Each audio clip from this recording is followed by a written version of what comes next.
Olá, meu nome é Conceição, sou professora de Química no Macfísica. Estou aqui para a gente fazer a questão 119 do Enem 2019 da prova amarela.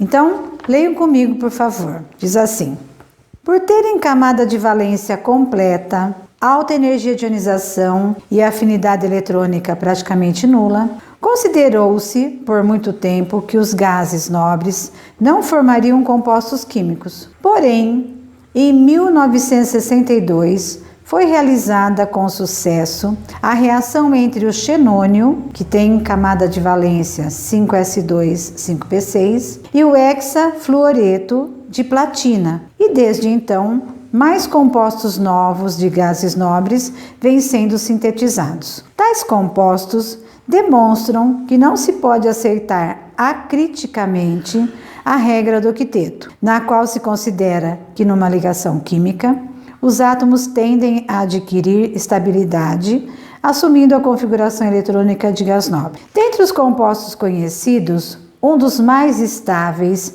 é o difluoreto de xenônio, no qual dois átomos do halogênio flúor, que tem como camada de valência 2s2, 2p5, se ligam covalentemente ao átomo de gás nobre para ficarem com 8 elétrons de valência. Ao se escrever a fórmula de Lewis do composto de xenônio citado, quantos elétrons na camada de valência haverá no átomo do gás nobre? Bom, aqui tem várias informaçõezinhas que eu quero recordar com vocês, ó. Por terem camada de valência completa. Então, o que eu considero como camada de valência? O último nível. Quando que eu a considero completa? Quando ela apresenta 8 elétrons, ou seja, quando na camada de valência nós temos o subnível S com 2 elétrons e o P com 6 elétrons. Alta energia de ionização. O que é isso? Energia de ionização é uma propriedade periódica. O que é energia de ionização? É a energia que um átomo deve receber para liberar um elétron. Porque nós costumamos dizer que os metais gostam de doar elétrons. Eles não doam, eles vendem.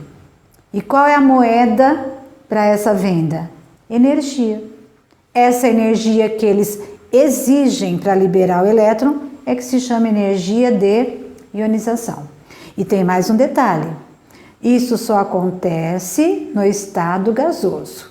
Então, a definição correta para a energia de ionização é a energia que um átomo no estado gasoso deve receber para liberar um elétron.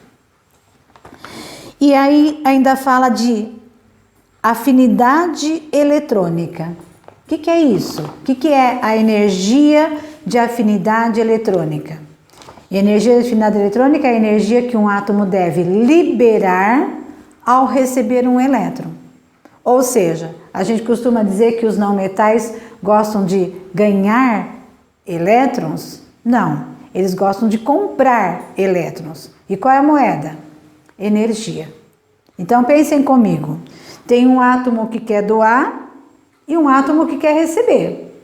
Então quem quer receber libera energia de afinidade eletrônica. O átomo que quer doar capta essa energia na forma de energia de ionização e libera o elétron. Ficou claro? Mas como o gás nobre não gosta de fazer esse procedimento, o que acontece? Ele tem essas energias altas, tá? Então diz assim, considerou-se por muito tempo, por esses motivos, que os gases nobres nunca formariam compostos químicos, porque eles já têm 8 elétrons na última camada, que é a camada que a gente considera completa, então a gente acreditava que nunca haveria ligação química. Porém, em 1962 foi realizada com sucesso a reação entre o xenônio, e o xenônio é um gás nobre que tem a distribuição terminada em 5s2, 5p6. Então, eu já sei que sendo assim, xenônio é um gás nobre que se encontra no 5º período. O que é período, gente? Período é a linha da tabela periódica. E o período corresponde ao número de níveis do elemento, tá? E o hexafluoreto de platina. E desde então, mais compostos novos de gases nobres vêm sendo sintetizados. Tais compostos demonstram que não se pode aceitar acriticamente a regra do octeto. Então, não se pode acreditar que um átomo só faz ligação para chegar ao octeto. Esta é a situação mais natural que nós encontramos. Porém, podem existir outras, tá? Na qual se considera que uma ligação, se considera numa ligação química, os átomos tendem a adquirir estabilidade, assumindo a configuração eletrônica do gás nobre. Dentre os compostos conhecidos, um dos mais estáveis é o difluoreto de xenônio. Então, é o XeF2, difluoreto de xenônio, no qual 2 átomos do halogênio flúor, cuja camada de valência então a distribuição é essa e a camada de valência é 2s2, que eu nem preciso colocar essas reticências, né? 2s2 e 2p5. Então, olha aqui, ó, na camada de valência, 7 elétrons, tá? E, portanto, o flúor é um elemento do 2º período. Flúor é um elemento muito importante. O que eu devo lembrar dele? É o elemento mais eletronegativo da nossa tabela. Se liga covalentemente ao átomo de gás nobre para ficarem com 8 elétrons de valência. Então, o flúor se liga de maneira covalente ao xenônio para ficar com 8 elétrons. Então, se ele tem 7 e se liga covalentemente com o xenônio para ficar com 8, é porque ele compartilhou com o xenônio. Vocês concordam? De modo que essa ligação covalente deve ter sido uma ligação covalente normal. Então, deve ter ocorrido assim.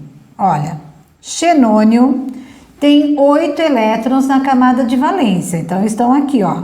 1, 2, 3, 4, 5, 6, 7, 8. Aqui se aproxima um flúor. 1, 2, 3, 4, 5, 6, 7. E aqui se aproxima outro flúor. 1, 2, 3, 4, 5, 6, 7. E se ele vai se ligar covalentemente com o xenônio, então vai haver um compartilhamento. O flúor vai contribuir com elétron, o xenônio com 1 e vai formar um par compartilhado. Então, a gente pode formar aqui, ó, um par compartilhado, sendo que um elétron é do xenônio, o outro é do flúor, e a mesma coisa vai acontecer aqui, ó, um par compartilhado, um elétron do xenônio e um do flúor, tá? Na verdade, o que nós formamos aqui, pessoal? Nós formamos uma estrutura assim, ó. Essa é a fórmula estrutural, sem levar em consideração a geometria, né? Porque se eu fosse levar em consideração a geometria, olha aqui, formamos uma molécula triatômica com sobra de par de elétrons no átomo central. Então, a geometria teria que ser angular, tá? Mas sem levar em consideração a geometria, é essa a situação. Então, agora, o exercício me diz assim, ó. Ao se escrever a fórmula de Lewis, quem é a fórmula de Lewis? Fórmula de Lewis é aquela fórmula que mostra os elétrons do último nível e as ligações ocorridas entre eles. Então, esta aqui é a chamada fórmula de Lewis, ou também chamada, o que eu gosto mais, é fórmula eletrônica.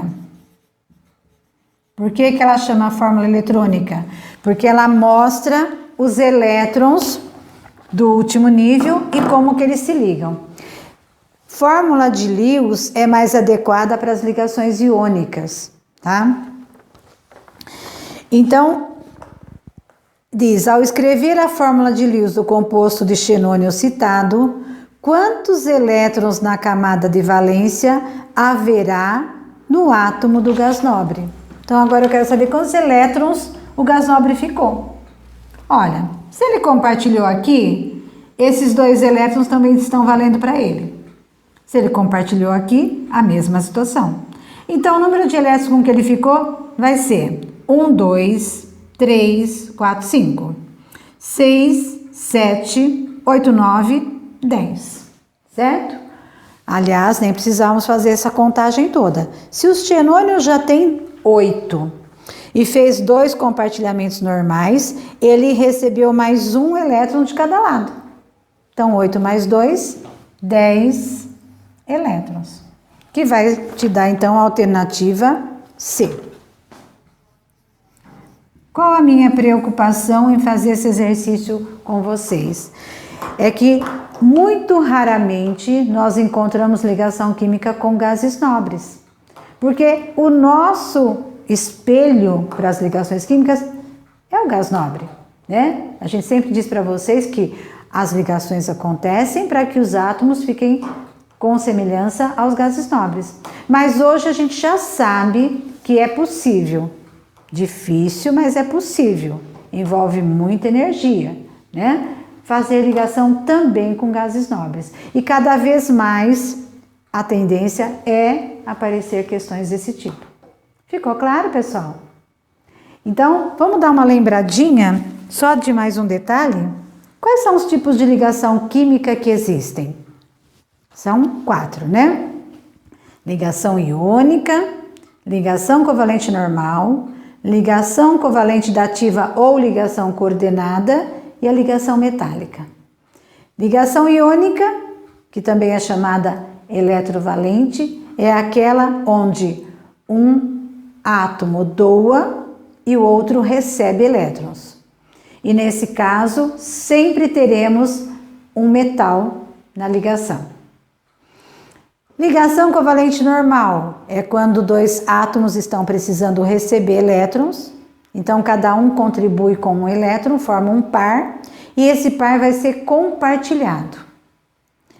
Ligação coordenada é aquela onde um átomo está precisando de um par de elétrons, o outro já está estabilizado, mas com pares de elétrons sobrando, então aí acontece o compartilhamento de 2 elétrons que vem de um átomo só, daquele que já está estabilizado. E a ligação metálica, que é aquela que acontece entre átomos de um mesmo metal. Os átomos de um mesmo metal se ligam, ou melhor, se aproximam, né? Liberam a camada de valência, tornam-se cátions e forma-se então uma placa onde os cátions representam a parte dura da placa e os elétrons que foram liberados ficam na superfície dessa placa, formando uma nuvem de elétrons livres. Lembraram disso? Se ainda ficou meio turvo na sua memóriazinha, vá lá na apostila, dá mais uma olhada, porque é uma boa dica. Ok? Até mais!